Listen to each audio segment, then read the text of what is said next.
तर मंडळी, आज मी स्टार्टरचा असा एक प्रकार घेऊन आलेली आहे जो लहानांपासून मोठ्यांपर्यंत सर्वांनाच खाण्यासाठी आवडतो, ज्याचं नाव आहे क्रिस्पी बेबीकॉर्न स्टिक्स. तर त्यासाठी काय केलेलं आहे की एक कढई घ्यायची किंवा एखादं मोठालं भांडं घ्यायचं, पुरेसं पाणी टाकायचं, थोडंसं मीठ टाकायचं, बेबीकॉर्न घेतलेले आहे ते धुवून घ्यायचे आहेत आणि हे सर्व बेबीकॉर्न आता त्या पाण्यामध्ये टाकायचे. फक्त 4 ते 5 मिनटंच आपल्याला हे उकळवून घ्यायचे आहेत, आता बॉईल करून घ्यायचे आहेत.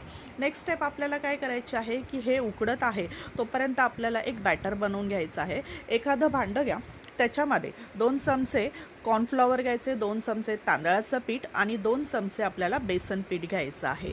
हे सर्व पीठ 3 प्रकारची ही जी पिठं आहेत तर त्याच्यामध्ये चवीनुसार थोडंसं आपल्याला मीठही टाकून घ्यायचं आहे आणि त्यानंतर ह्यामध्ये ॲड करायचे आहे 1 चमचा एव्हरेस्टचा तिखा लाल मिरची पावडर.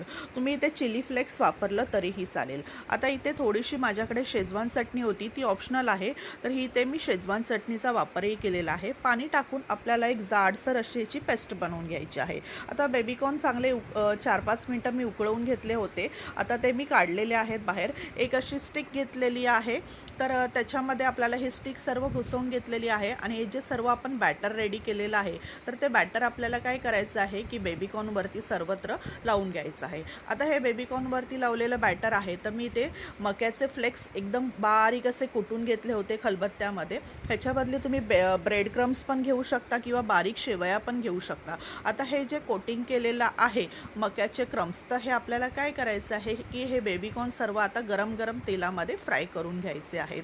तर एकदम असं छान कडकडीत तेल करायचं आणि आपल्याला हे तेलामध्ये सर्व स्टिक्स आता फ्राय करून घ्यायचे आहेत.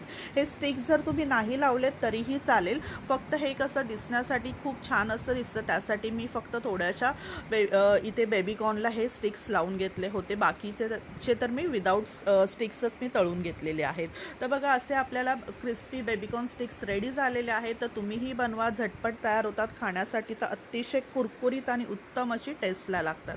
व्हिडिओ आवडला असेल तर सबस्क्राईब करायला विसरू नका. धन्यवाद.